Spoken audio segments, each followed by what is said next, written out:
On va dire que euh, avant de commencer les cours, et c'est ce que beaucoup de gens comme moi se disent encore, c'est que en fait l'apprentissage de la Gemara, c'est pas pour eux. C'est-à-dire que c'est vrai qu'on patauge, on comprend rien. On passe de la Gemara au Rashi, et puis c'est tellement abstrait. Et moi, ce que je n'arrivais pas à comprendre, c'est comment des gens peuvent s'asseoir sur une table pendant 2 heures, 3 heures, ne pas bouger, mais être complètement absorbés par ça. Et dès qu'ils vont trouver un ridouche ou quelque chose, ou un lien, ou quelque chose, parce que on sait, tout le monde le sait, ça contient des profondeurs extraordinaires, la Gemara, parce que dans la Gemara, il y a toute la Torah. Euh, ils pouvaient avoir une émotion que personne ne pouvait comprendre, en fait. Il n'y avait que eux qui arrivaient à. Alors je me suis dit, bon, ça c'est pas pour moi, c'est pour les grands rabbinim. Pour ceux qui sont habitués à faire de la Torah tout le temps, et moi, qu'est-ce que je peux faire? En tout cas, c'est un peu de ça. Et on s'est aperçu que, en fait, en faisant ces cours-là, les cours de Torah Boost, on s'est aperçu qu'en fait, c'était accessible à tout le monde. La Gemara était accessible à tout le monde. En plus, chaque juif, il a une compréhension différente, donc il pouvait apporter quelque chose à l'autre, et que ça déplace des montagnes, quoi. Et quand on rentre vraiment, c'est-à-dire qu'à l'issue de faire plusieurs cours, hein, ça vient pas comme ça tout seul, hein, en faisant plusieurs cours, eh ben, on comprend mieux la Sugya, on rentre mieux dans le texte, hein. Et là, vraiment, on peut comprendre ce que c'est qu'avoir une émotion quand on est un Rashi. Quand on voit que chaque lettre elle a son importance, et puis la manière dont c'est enseigné, c'est pas une manière très classique. C'est-à-dire que c'est une manière qui est très très interactive de faire de la Gemara, où les élèves participent énormément, où toi, quand tu poses énormément de questions, et c'est pas des questions très très anodines, c'est-à-dire que tu veux nous amener à un endroit bien précis.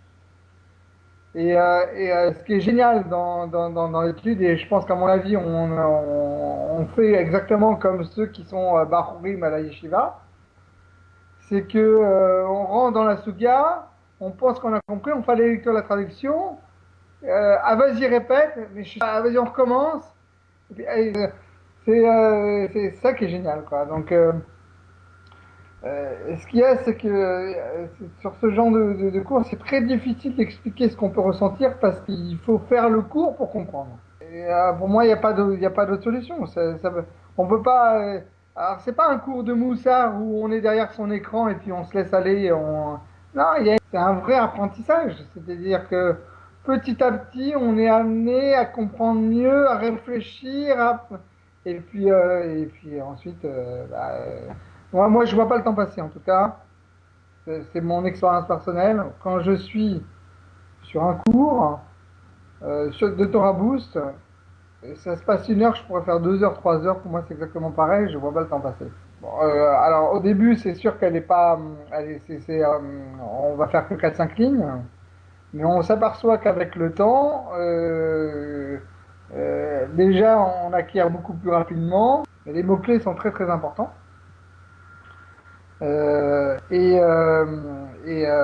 Petit à petit, on s'aperçoit qu'on va beaucoup plus vite, on a les déclics beaucoup plus rapidement et on va beaucoup plus profondément dans la Sugia. Alors, c'est pas qu'on va faire peut-être plus de quantité, mais on va faire de la qualité.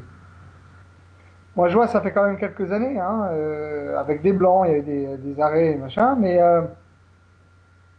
je m'aperçois que si j'avais fait ça tout le temps sur du long terme, de manière très régulière, j'aurais eu très certainement un niveau qui est beaucoup bien supérieur à ce que j'ai maintenant. Bon, c'est dommage, c'est la vie qui veut ça. Bon, on travaille, etc. Bon, ça c'est, on reste dans la vie de tous les jours, et puis dès qu'on est dans la Gemara, on rentre dans le monde de la Torah. C'est pas, on est, il faut le vivre, hein. C'est pas- je peux pas en parler comme ça. Il faut essayer. Euh, à la fin du cours, oui, sans problème. C'est-à-dire que à partir du moment où on fait lecture-traduction avec les répétitions, les Hazara, euh, la compréhension du texte, on va dire le pshat, oui, je le comprends. dans la Mishnah est contenu, on va dire, l'essence même de ce que l'on va étudier dans la Gemara. Donc ça donne des facilités. Si en plus on connaît les mots-clés, normalement on n'a pas de problème au niveau de l'apprentissage, c'est rapide. C'est rapide et c'est pour tout le monde. C'est-à-dire que je me mets au niveau vraiment le plus bas, hein. C'est-à-dire, j'ai pas un niveau extraordinaire, j'ai un niveau extrêmement moyen. Et malgré tout, je veux dire, le débutant peut très bien le faire. C'est pas un problème. Au quotidien, c'est que déjà, je vais étudier régulièrement.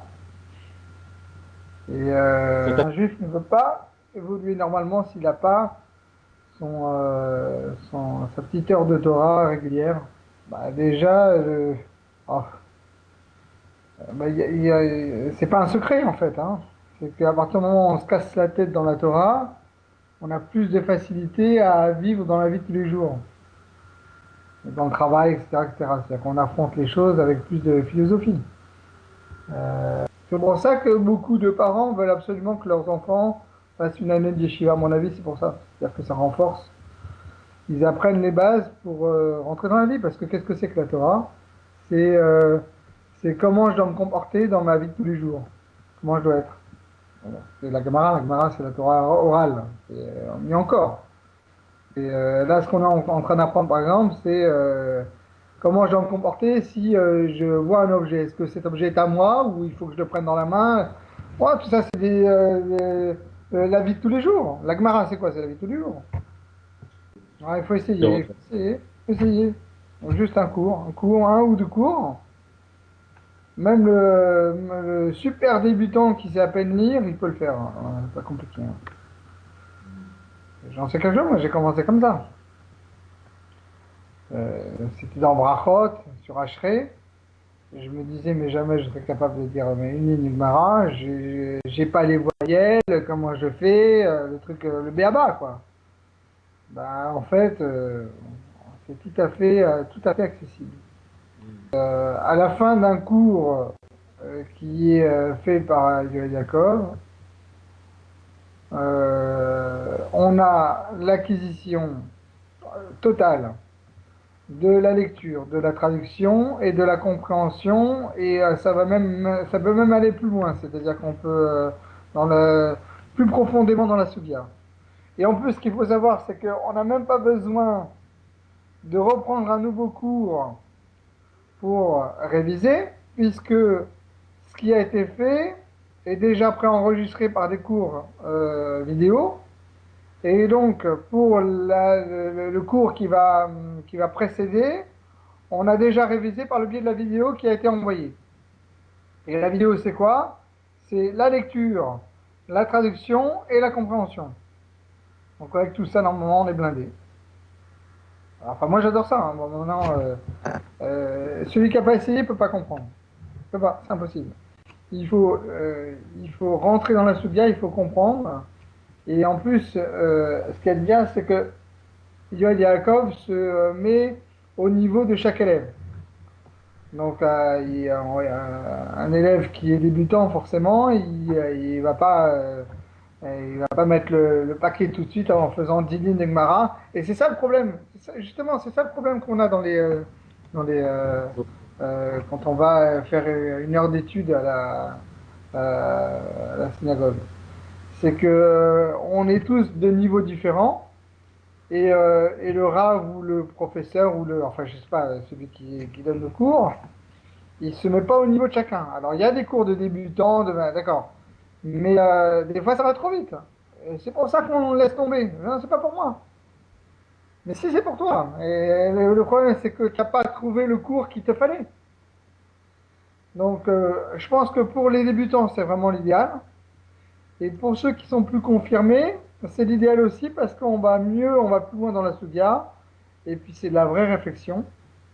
C'est ça qui me plaît. Mais l'étude en elle-même, qu'est-ce que ça veut dire l'étude? C'est quoi l'imoud? L'imoud, c'est se casser la tête sur trois mots de Gemara.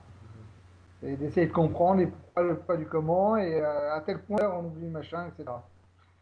C'est euh, euh, c'est vraiment ça. Pour moi, l'étude, c'est ça. Bon, maintenant, j'ai d'autres cours ailleurs.